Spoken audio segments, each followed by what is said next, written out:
हे भगवान, मेरे बच्चे भूखे हैं, ये भी उनके लिए काफी होगा। धीरे धीरे प्लेटों से झूठा खाना और बचे हुए पकवान एक पोलोथिन में भरने लगती है।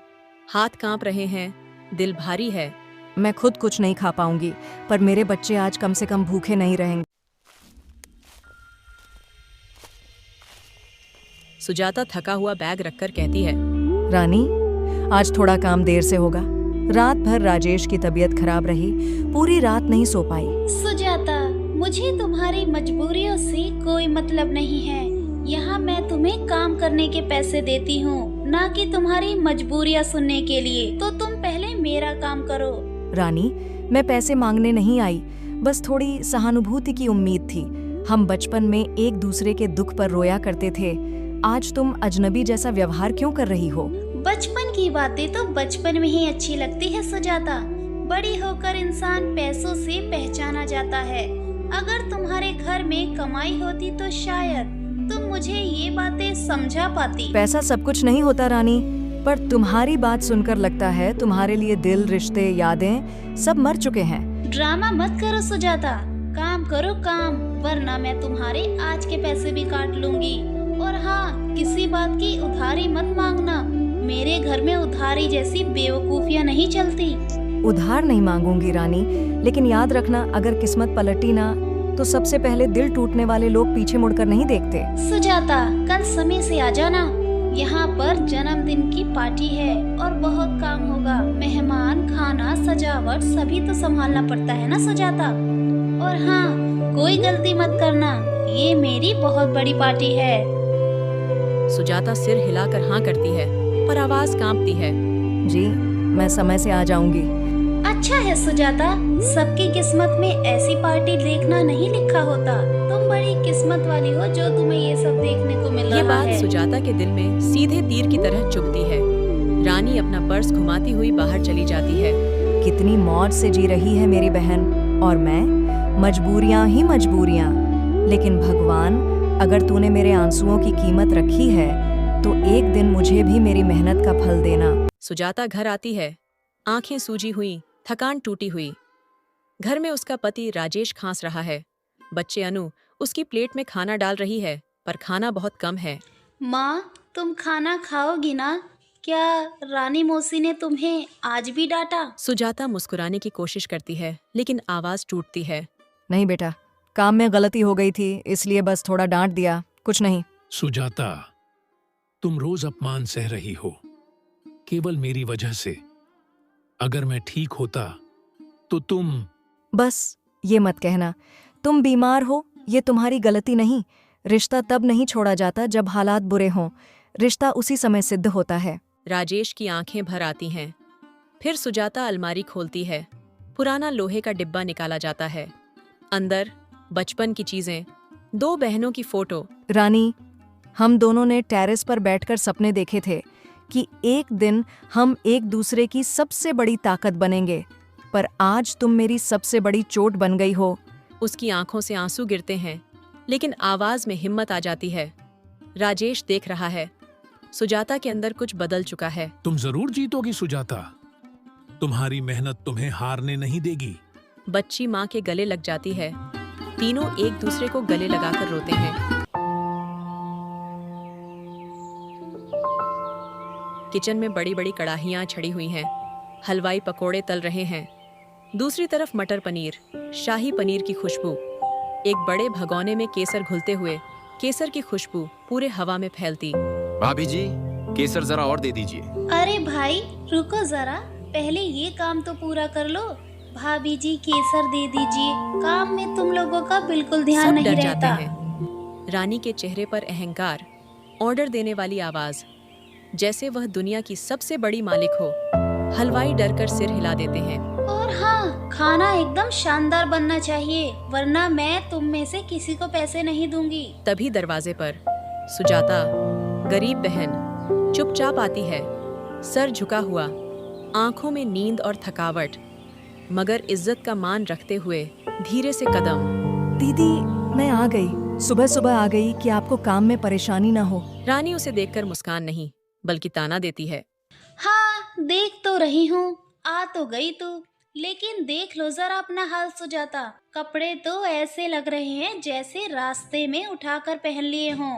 क्या तुम्हें मेरी इज्जत का थोड़ा सा भी ख्याल नहीं है सुजाता? दीदी, समय कम था, इसलिए जल्दी जल्दी में निकल गई। अरे ये क्या बहाना होता है, समय नहीं था? अरे घर से निकली थी काम करने, फैशन शो में नहीं जा रही थी। हमारे घर में काम करने वाले थोड़ा तो साफ सुथरा दिखना चाहिए ना सुजाता। सुजाता चुप। आंखों में पानी छलक आता है लेकिन गिरने नहीं देती। किचन में एक हलवाई धीरे से सुजाता से, बहन जी, आप चिंता मत करो, आप बहुत मेहनती हो, भगवान मेहनत का फल जरूर देता है। लेकिन रानी तुरंत सुन लेती है। ओ भाई साहब, काम करो काम, ज्यादा दया दिखाने की जरूरत नहीं है। सुजाता के हाथ हल्का कांपते हैं पर वह हिम्मत करके बोली, दीदी, कोशिश करूंगी कि कोई गलती ना हो।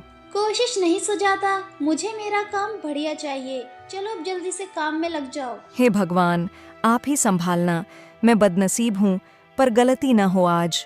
फिर सुजाता चुपचाप केसर की कटोरी उठाती है, हाथ कांपते हुए।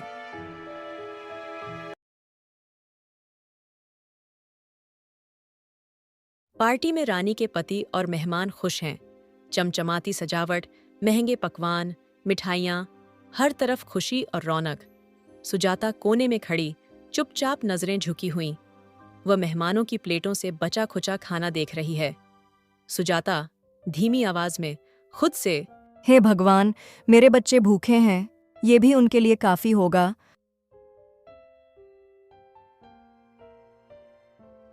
वह धीरे धीरे प्लेटों से झूठा खाना और बचे हुए पकवान एक पोलोथीन में भरने लगती है। हाथ कांप रहे हैं, दिल भारी है। मैं खुद कुछ नहीं खा पाऊंगी, पर मेरे बच्चे आज कम से कम भूखे नहीं रहेंगे। सुजाता चुपचाप पोलोथीन उठाकर घर की तरफ चल देती है, आंखों में आंसू पर चेहरे पर मजबूरी और प्यार की चमक।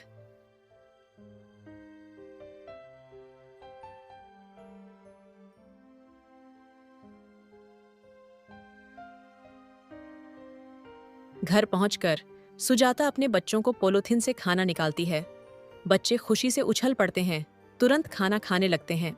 लो बेटा, आज तुम्हारा पेट भर जाएगा। मेरा ना सही, पर मेरे बच्चों ने खाया तो समझो मैंने ही खाया।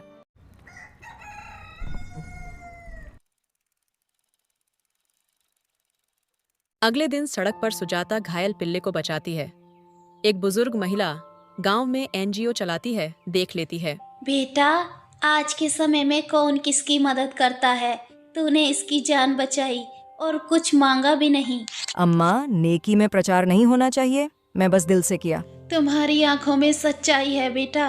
कभी किसी काम या नौकरी की जरूरत हो तो मुझसे मिल लेना। सुजाता मन में सोचती है, बहुत अपमान सह चुकी, अब और नहीं।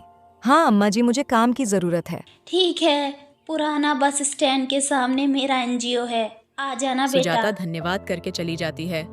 उसे नहीं पता कि ये महिला आगे उसकी जीवन बदल देगी। शाम का समय, सुजाता सिलाई ट्रेनिंग की पहली क्लास से लौट रही है। हाथ में कुछ कपड़े और नोट्स हैं। मन में उम्मीद है लेकिन डर भी। अचानक दो पड़ोस की महिलाएं रास्ते में मिलती हैं। वे उसे ऊपर नीचे देखकर हंसी दबाती हैं। अरे सुजाता, अब नया शौक शुरू? कल तक बहन के यहाँ काम करती थी और आज बिजनेस वाली बनोगी?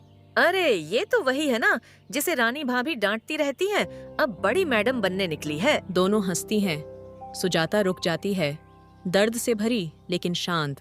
तुम दोनों का मजाक खत्म हो गया हो तो मैं जाऊं? अरे हम तो बस कह रहे थे, तुम जैसी औरतें बड़े काम के चक्कर में बहुत जल्दी गिर जाती हैं। ये शब्द सुजाता के दिल पर गहरा घाव करते हैं। सुनो, गिरे हुए लोग वही होते हैं जो कोशिश छोड़ देते हैं। मैं गिरकर उठने वालों में से हूँ, टूटकर बन जाने वालों में से। आज हंसी उड़ा लो, लेकिन एक दिन तुम ताली बजाओगी। दोनों औरतें चुप हो जाती हैं।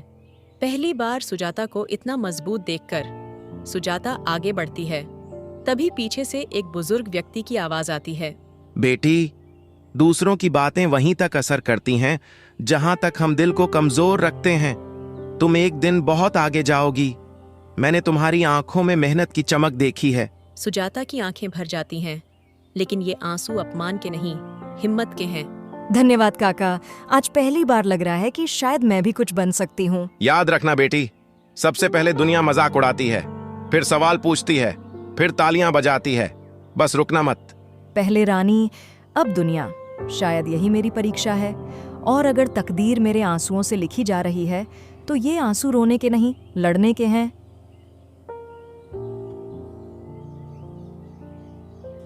रानी के पति विक्रम का फोन आता है। रानी, बिजनेस में घाटा हो गया और ऊपर से बैंक ईएमआई रुकी तो कंपनी सील हो सकती है। अरे ऐसे कैसे घाटा हो सकता है?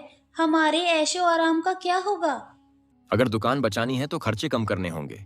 हर चीज सोचकर करनी होगी। Call cut. रानी के चेहरे पर चिंता। सुजाता अपने बीमार पति के लिए दवाइयां लेने जाती है और सामने वही बुजुर्ग महिला दिख जाती है। अरे बेटी, मैं तो तुझे ही ढूंढ रही थी। हमारे एनजीओ में सिलाई प्रोजेक्ट शुरू हो रहा है। 18,000 महीने से शुरुआत होगी। अम्मा, मैं हमेशा मेहनत करूंगी, बस किसी को दुख नहीं देना चाहती। मैडम, पैसे दीजिए वरना दुकान पर ताला लगेगा। तुम्हारे पैसे जल्दी ही मिल जाएंगे। मेरे पति जल्दी ही वापस आएंगे। कपड़ों और नकली अमीरी से इज्जत नहीं मिलती।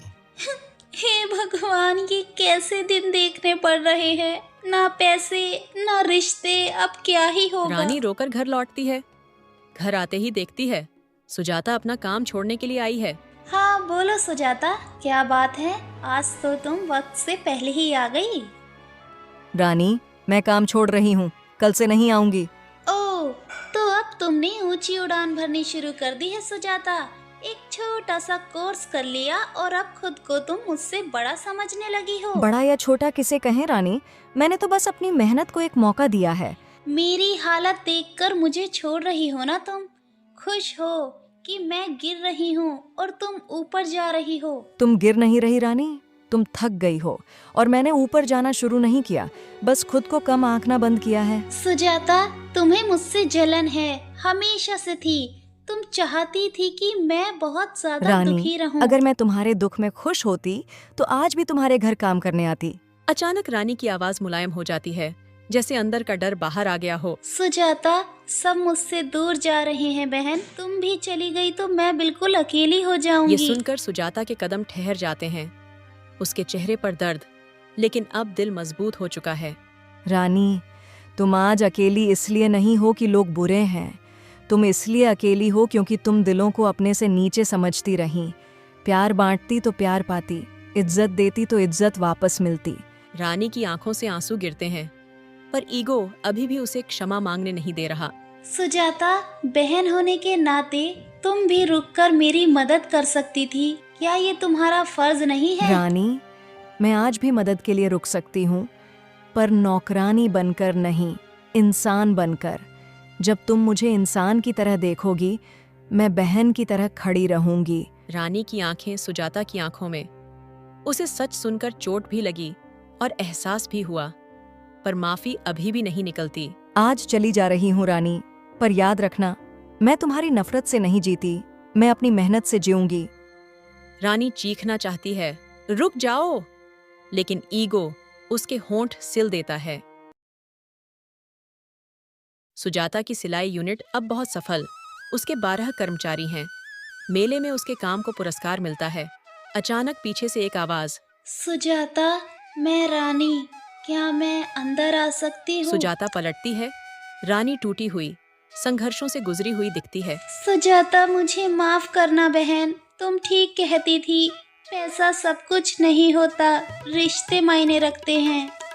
सुजाता मुस्कुराती है, गले लगा लेती है। बहनें टूटती नहीं, बस बिछड़ जाती हैं। चलो घर चलते हैं। रिश्ते कमजोर नहीं होते, बस अहंकार उन्हें जला देता है।